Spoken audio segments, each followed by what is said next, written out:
Happy Homebrew Wednesday, folks. On Thursday, yes, I was a day late. Why? Because I had to do something slightly more important yesterday. What, you may ask? I had to meet Captain James T. Kirk. Yes, that's right. The man himself, William Shatner, was in Iowa. Of all places, Iowa. Doing his one-man show, Shatner's World. So I went down there with my buddy on yesterday, and it was a pretty good show. So if you ever get a chance to go to it, I suggest you do. Anyway, got my Irish Stout, dry Irish Stout, which the video actually makes this look more stoutish than it actually is. It kind of goes with a reddish color. I hate doing the whole flashlight thing, but see, it's a little lighter than you would expect. But it's pretty good. I used liquid yeast this time. I believe the original recipe calls for SO4, and I used an Irish ale Y yeast, liquid Y yeast. It is a good beer, though, I tell you what. Anyway, so I actually have things to talk about this week. I hope I don't drag this on too long. But as you can see, doing the show a little different format this week. I'm going to try to not have to edit as much because it takes so long on my current computer, which I do plan on upgrading soon, folks. So I can get editing done a little faster, but I'm going to try not to edit. And I want you to, comment below if you think things are terrible, if I need to go back the way I was doing it, with intros and outros and music. Hope to deliver some great content either way. Anyway, so had a casualty Sunday or Monday. I believe it was Monday. Bottled the Snowden Pale Ale. Don't worry, beer was not lost. Okay? No beer was lost, but I did have a couple of casualties. Okay, yeah, see, I had two.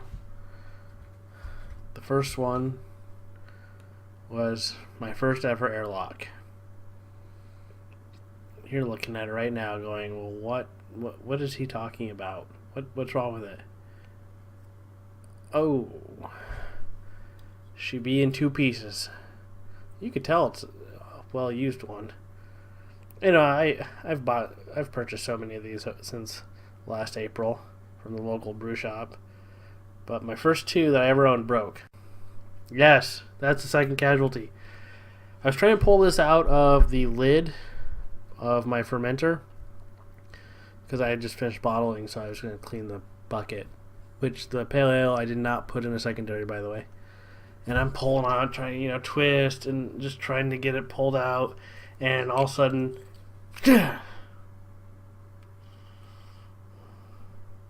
uh-oh. That's not good.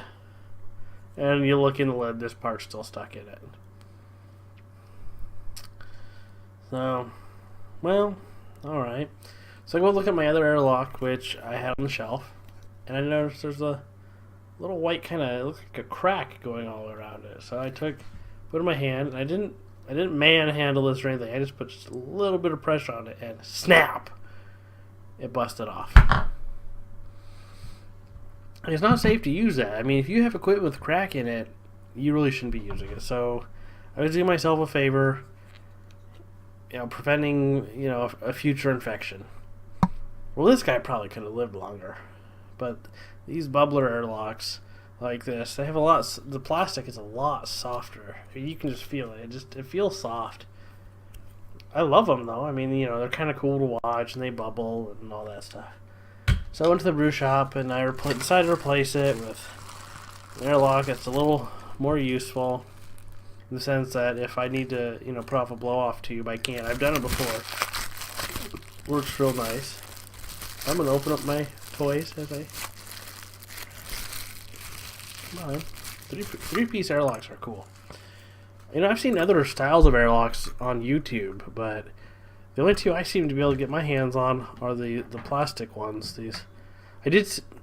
I think Midwest Supplies has a glass one that's like $8, which I'm not gonna buy a glass airlock. Hell to the no. But so I mean, it's real nice. It has actually a line where to fill it up, and I have some of these airlocks. I believe the homebrew shop, the other airlocks I bought also some of them don't have a fill line on it, which I'm not too worried about that, but it's kind of cool. If you haven't seen one, you fill it up, drop your guy in for that pretty simple thing. So anyway, let's go see what I have fermenting in the fermentation chamber. Well, I guess some things aren't quite fermenting. Well, if you call it... Anyway, let's just go see what's going on in the kitchen. Alright, let's look at what we have in the old fermentation chamber. Alright, what you see here is the Maris Otter and Fuggles Smash. This is the partial mass. Partial mass, it's Catholic. No, the partial mash recipe that I came up with. Nice sweet smell coming out of it. This fermented for a full 2 days. Last night at midnight, it was still bubbling a little bit. You can look at the airlock here. I mean, it might even be able to push out. I don't think it will, but it could possibly push out another air bubble if it was cool. Over here, we have the snowed in pale ale and my party pig. Let's pull this out, take a quick look. Oh boy. 2 1/4 gallons of beer is pretty heavy. Alright, so check that out, huh? This is conditioning. This will go in the refrigerator in about a little over a week. 2 1/4 gallons. A little nifty. If you don't know about these things, you put a pouch in here. After you get your beer in, you make sure you still have to prime it like you would a normal bottle of beer. Then you put this pouch in. Now, it's big right now. They don't show up inflated. So what you do is you take a hand pump, and there's other ways to do this too. I believe there's mechanisms for using CO2 cartridges. And a piece of hose like this. Now you wouldn't have it sit like this. You'd have it sit up so the nozzle was up. You'd plug the hose into the end, hold the valve so it was open, and then start pumping. Once there's a certain pressure, a capsule in the pouch breaks, or a bladder or something. I don't know exactly how it works. I mean, as far as that part goes. But a chemical reaction begins, and it builds up pressure in the bag, and so then this makes it, the bag will make it so your beer will pour. It is really cool. So, it won't carbonate your beer, so that's why you still have to do the priming yourself. I suppose you could force carbonate your beer and put it in there, but if you're able to do that, you probably have a keg, and doing that really is pointless. I mean, I guess unless you want to take 2 gallons of beer to a party or something.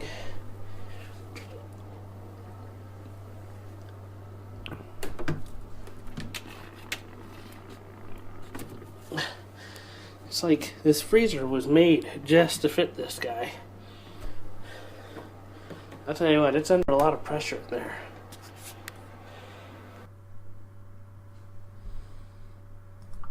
Alright, so the party pig.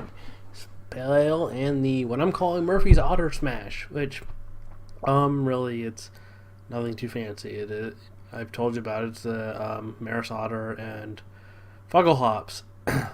I believe what I did was I did 4 ounces. There are 4 ounces of hops in there.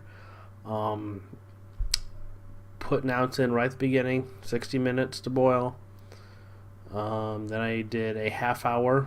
So I tried to get to around 30 IBUs. Now, funny thing was in Beersmith, The Fuckle hops, which I believe there's a US and a UK Fuckle hop. Someone can correct me in the comments if I'm wrong. The Fuggles that they had listed in Beersmith were rated for, I want to say 4.5% alpha acid. The ones that I had were 5.3, which made a significant difference in what the IBUs were being calculated by Beersmith. So once I fixed that, I think I did a 30-minute edition and then a 15 and a 5. If you want me to confirm that, I can look in Beersmith later. But I didn't plan on talking about that right now, so I didn't think to even write it down. Snowden Pale Ale. Did my, the traditional or ritual drink whatever you can't fit in a full bottle. Yes, if I have half a bottle of beer when I'm bottling, I'm not going to cap that bottle. I'm drinking it right there. It was bitter. Some of the hops made it through. So right at the end of bottling, I had some beer that was really bitter because I was drinking the hops. So I had a little bit of a gravity scare on both those beers in there. The first one was with the partial mash, Maris Otter Smash. Ooh, Otter Smash. I like that name. When I did a pre-boil gravity reading, I used my refractometer. It came 1095. Beersmith said it'd be 1097. Okay, well, pretty close, if not right. Maybe I'm not seeing things just right, or it's calibrated off a little bit. When I put in the fermenter and did a reading, I got 1025 the first time. Whoa, 1025? Beersmith said this would be 1045. Holy crap. So I stirred around, mixed around a little bit more. Next reading was 1030. Uh-oh. Alright, potential alcohol. Started doing the math. Like, wait, this will be like 2-point-something% alcohol. I don't do about it. I was freaked out. So what I'm really hoping is what happened. I was mad. I was mad. What I'm hoping is that I didn't get things mixed up enough. As the yeast settles, if it finds more sugars, it's going to ferment it. So, I shouldn't be too worried, but it's like, now that I'm actually trying to pay attention to this stuff, it's a little nerve-wracking. So, I'm hoping I didn't get things mixed up and that the gravity is closer to 1045. If it's 1040, I'd be happy. 1030, no, not happy about that. So, the Snowden Pale Ale, I took a look at that one, took a reading when bottling with my refractometer. Yes, for those of you who know how to use these things, you did hear me correctly. Suffice to say, I did the wrong thing. Okay. I just now realized what's wrong with what I just said. My refractometer not only doesn't just have a Brix reading, but it also has the specific gravity reading. I don't know if I'll be able to get this so you can see. I'll try. Oh, there's not enough light. Oh, hold on. I have a light. I'll do. Okay, so you can see I have a Brix reading on this guy and the gravity rating. Alright, so you can see, you could probably guess, those of you who actually own one of these, could probably guess where my scare is at. Okay? So I read the gravity. For final gravity, I read it. I used the gravity scale. Guess what? You can't do that. when you are using a refractometer, this is what I learned. I learned it that night. So when I measured the final gravity of my pale ale, it said 1030. Original gravity 1059, which I had measured with this refractometer as well. Still not quite where I would want the alcohol content on that beer.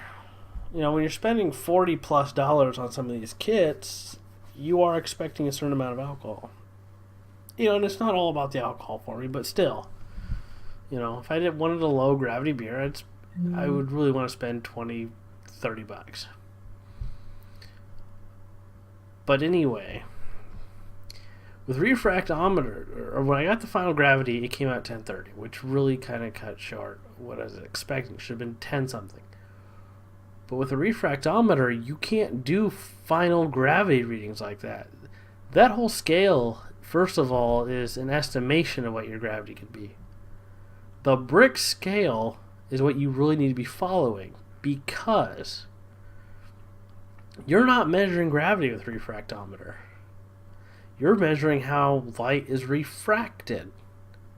So when you are doing your final gravity reading, you need to really have your original gravity reading. Your original bricks reading, your first one from before it fermented, and then do the math with the final gravity. And I don't know the exact algorithm that you have to, the formula. But when you do the formula, you can get the actual final gravity, which was, once I figured that out, because since I had taken the original gravity reading with the refractometer, used that scale, I knew exactly what my bricks reading was. Because I just looked back at it and went, oh, well, I know 1059 was where this brew started, and I can't remember where that goes on the brick scale. And so then I did the math down to wherever the 1030 was.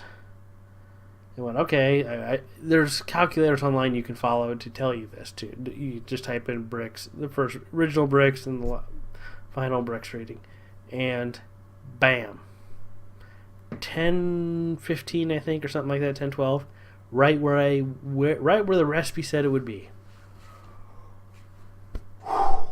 Man, beer's gonna turn out fine. It's gonna be great. And when I tasted it tasted fine. I mean, it tastes usually like it hadn't fermented or anything. It tastes like beer, really bitter beer because of the hops in that final sample. So I'm really hoping that partial mash comes through, because I think that could be a really great beer. But I just hope it gets the alcohol. You know, if it was 3.5% alcohol, I'd be happy. I feel kind of like a failure if it's 2. I'm just hoping I just can get mixed around right. But, you know, if it ferments and stuff's actually there. At the end of that video that you just watched, when I closed the lid, about 30 seconds later, I heard bloop. The thing is still fermenting. Okay. So if my gravity reading really was like 10 something, most of them are 10 something. 1030, I don't think it'd be fermenting this long. Do you? You know, I don't think and this probably isn't a good way to measure how things are, alcohols by how long it ferments, but I don't think I've had many that have fermented for 3 days. The thing's still going. It's, it's obviously not bubbling as much now as it was yesterday or, the day before. But I'm kind of getting the feeling that I just didn't get things stirred around right. And, maybe that thief, if I had gone all the way down to the bottom, which I did, and I just kind of skimmed off the top. Because the first reading I got was 1025, then I stirred around and got 1030.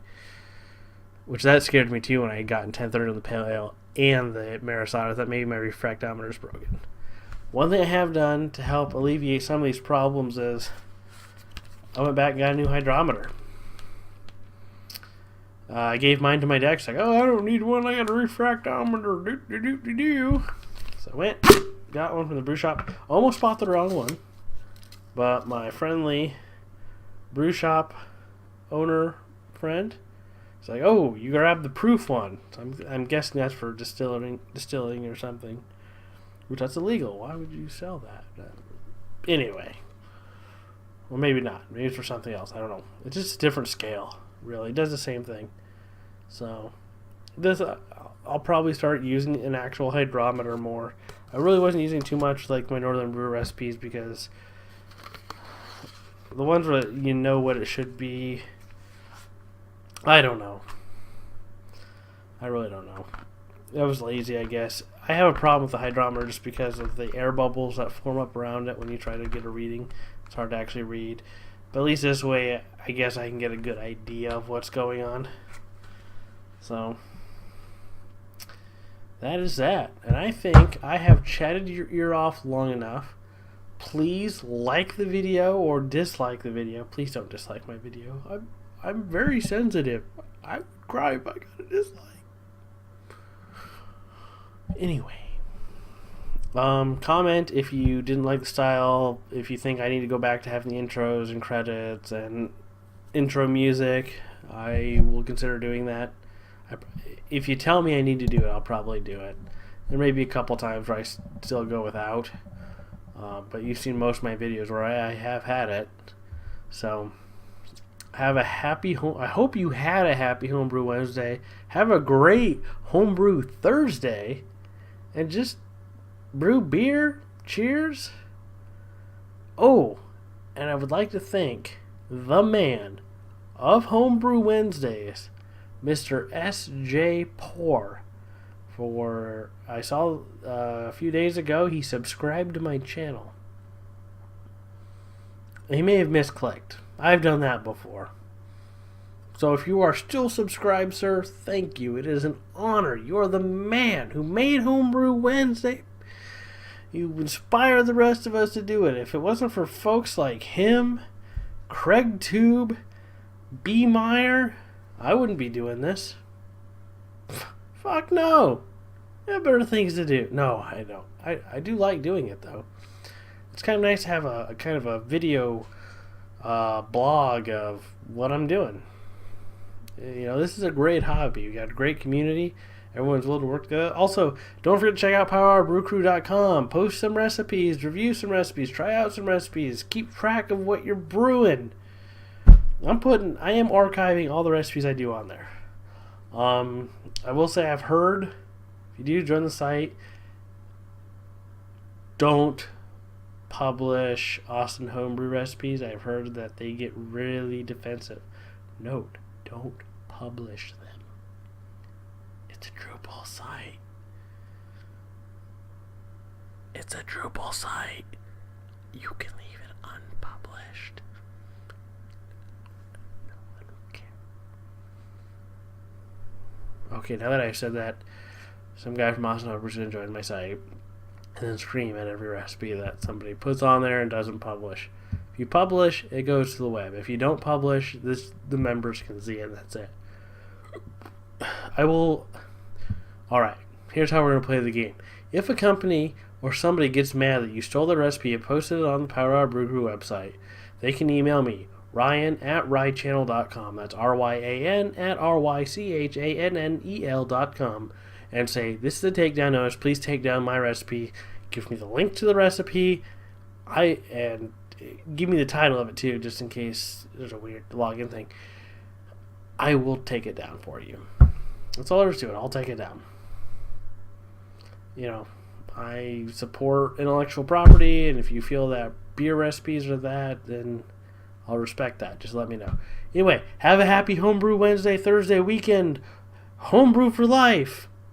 Because good beer makes a good you. This is Ryan Murphy. See you later, folks. Have a great time.